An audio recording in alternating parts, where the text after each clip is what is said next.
हिंदी फिल्मों के हास्य अभिनेता राजपाल यादव, जो कि हिंदी सिनेमा में अपने कॉमिक रोल्स के लिए जाने जाते हैं, वे अपनी कॉमिक टाइमिंग की वजह से बॉलीवुड में खासे मशहूर अभिनेता हैं। वो हिंदी फिल्म के बेहतरीन हास्य कलाकारों में से एक हैं। राजपाल यादव का जन्म उत्तर प्रदेश के जनपद शाहजहांपुर में हुआ। राजपाल यादव शाहजहांपुर थिएटर से जुड़े हुए थे, जहां पर उन्होंने कई नाटक किए। इसके बाद साल 1992 से 94 के दौरान वो लखनऊ के भारतेंदु नाट्य अकेडमी में थिएटर ट्रेनिंग के लिए चले गए। वहां 2 साल का कोर्स करने के बाद 1994 से 97 के दौरान वे दिल्ली के नेशनल स्कूल ऑफ ड्रामा गए। इसके बाद वे 1997 में भारतीय फिल्म इंडस्ट्री में अपना करियर बनाने के लिए मुंबई आ गए। हमारे संवाददाता शकील कादरी के साथ एक खास मुलाकात की कुछ झलकियां देखिए आप हमारे साथ TNI 24 पर। इस वक्त मेरी जो मौजूदगी है बंडा, शाहजहांपुर के बंडा क्षेत्र में है और जहां मैं खड़ा हूं ये कुंडरा गांव है। दरअसल कुंडरा गांव कोई आम गांव नहीं है। यहाँ से कुंडरा से पूरे देश दुनिया में भारत की शान, आन बान शान के लिए काम करने वाले महान अभिनेता राजपाल यादव साहब का जन्म हुआ था। इसी गांव के रहने वाले थे। इसी गांव ने हमको वो अनमोल रत्न दिया, वो हीरा दिया, एक दमदार अभिनय कलाकार दिया जिसने पूरी दुनिया में भारत का जलवा कायम किया। चार्ली चैपलिन की तरह बिल्कुल उसी राह पर चलकर जब तक वो अभिनेता आपको हंसाएंगे नहीं, आप हंसेंगे नहीं, जब वो कहेंगे हंसो तो आप अपनी हंसी को रोक नहीं सकते। ऐसे अभिनेता जिनका परिचय कराना मेरे लिए शायद सूरज को दीपक दिखाने के बराबर होगा। परिचय खुद उनका मोहताज है पूरी दुनिया में जिन्होंने अपनी अभिनय का प्रतिभा बिखेरा। ऐसे कलाकार मेरे साथ मौजूद हैं। बहुत शुक्रिया आपका सर। थैंक यू कादरी साहब, थैंक यू ब्रदर, बहुत शुक्रिया। आप सबको happy Diwali. Happy Diwali sir. आपके माध्यम से जहां तक हमारी आवाज जाए सब देश दुनिया को ढेर सारी हैप्पी दीपावली की शुभकामनाएं।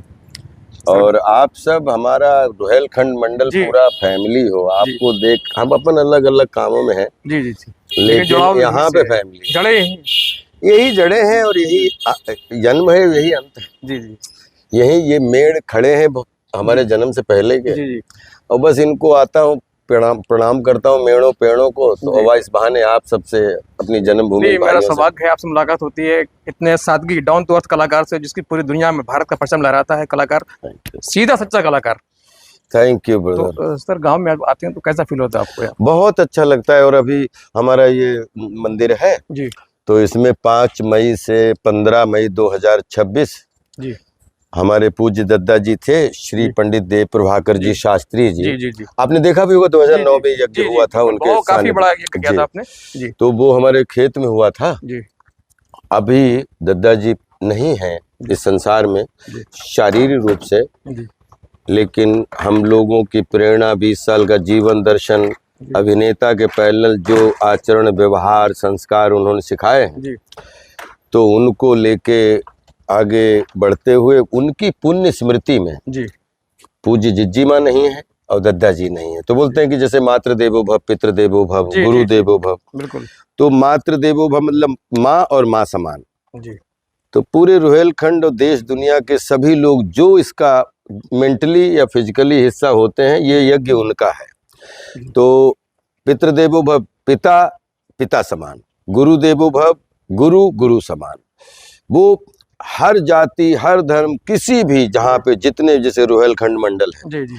तो जितने भी हमारे पूर्वज हुए हैं वो किसी भी समुदाय के हो, किसी भी हो, और वो जितने हैं जी। तो सबकी पुण्य स्मृति दद्दा जी के माध्यम से हमारे पूज्य माता पिता के हाथों द्वारा कि खूब भोजन भजन भंडारा और विश्व कल्याण का के हेतु की विश्व सबको करने की इच्छा है। और ये पूज्य दद्दा जी अब जब से नहीं है तो तब से लगातार तो कहीं कोरोना, कहीं ये कहीं वो, तो लेकिन अब जो है उस समय कोई चुनाव और इलेक्शन एक ऐसा देख रहे थे समय जिसमें कोई भी चुनाव ना हो या इलेक्शन ना हो, आचार्य संहिता ना हो, शांत माहौल हो। तो 5 मई से 15 मई 2026 जो है हमारे परिवार ने सबने कि उस समय गेहूं भी कट जाते हैं जी, किसान फ्री और किसान भी सब भाई, क्योंकि हम लोग तो हैं ही बचपन से ही, हमारा सब मतलब किसान ही है और हम सिनेमा में निकल गए।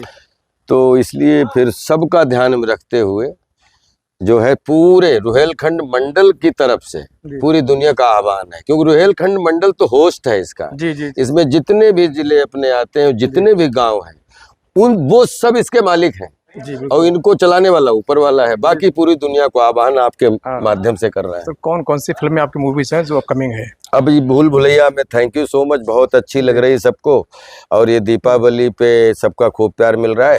और अभी बेबी जॉन जो है क्रिसमस पे रिलीज हो रही है, जी तो वो भी बहुत अच्छी। तो अभी फिर उसके बाद जर्नी है, जी फिर वेलकम टू द जंगल है, जी फिर हमारी पलाश की एक हम तुम मकतूब है, जी और फिर 5-7 फिल्में जो है वो निर्माणाधीन है, चल रही हैं। जी।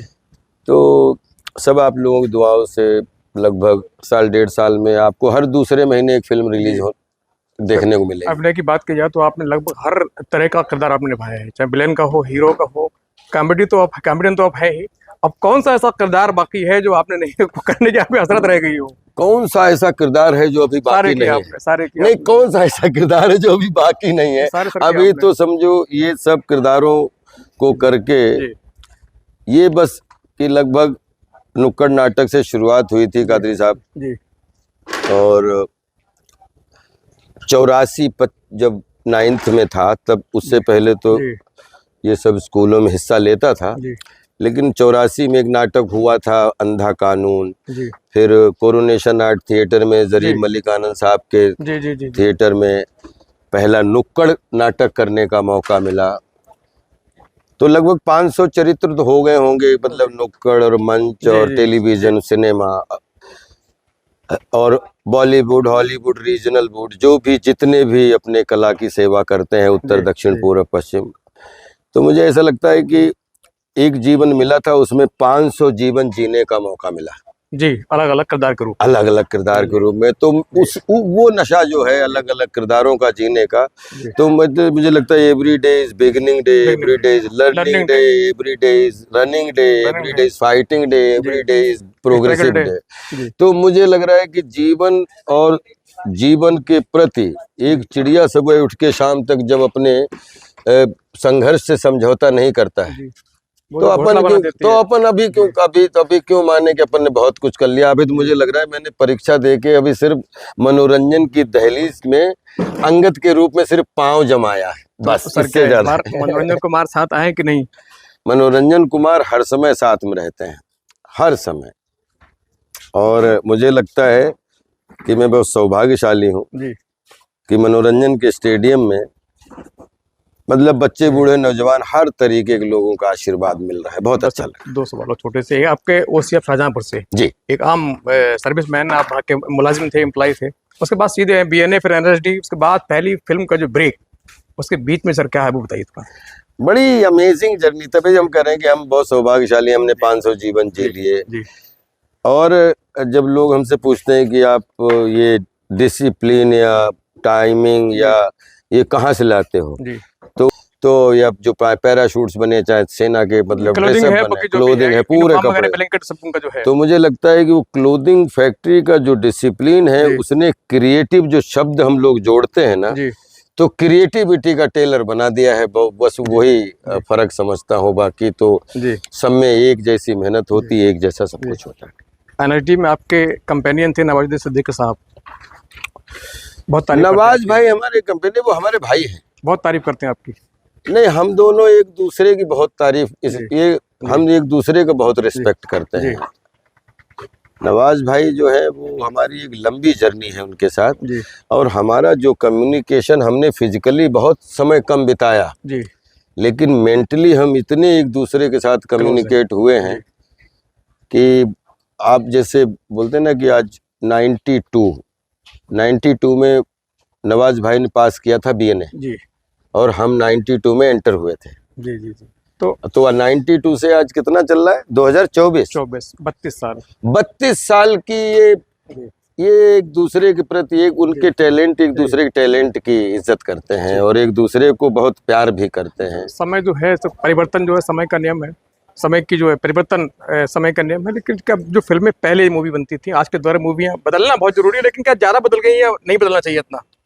आज की मूवियाँ हैं। नेचर 24 घंटे में 24 बार कलर जी। चेंज करता है। मूवियाँ और सब कुछ, जीवन गोल है, दुनिया गोल है, सब कुछ बदलता है, जी सब कुछ। क्योंकि वही मूवी, अगर वो मूवी उस समय के हिसाब से बहुत बेस्ट थी, फिर उस समय जब 10 करोड़ की फिल्में थी, आज वो 100 करोड़ क्लब की फिल्में हैं। जी तो अभी और आज के आफ्टर कोरोना मतलब जो पूरी दुनिया डिजिटल हो चुकी है, तो इसके हिसाब से जो हो रहा है तो सबके लिए सब कुछ नया है जी। तो जितने पुराने हैं वो भी नए हो गए और जो नए हैं वो ऑलरेडी वो तो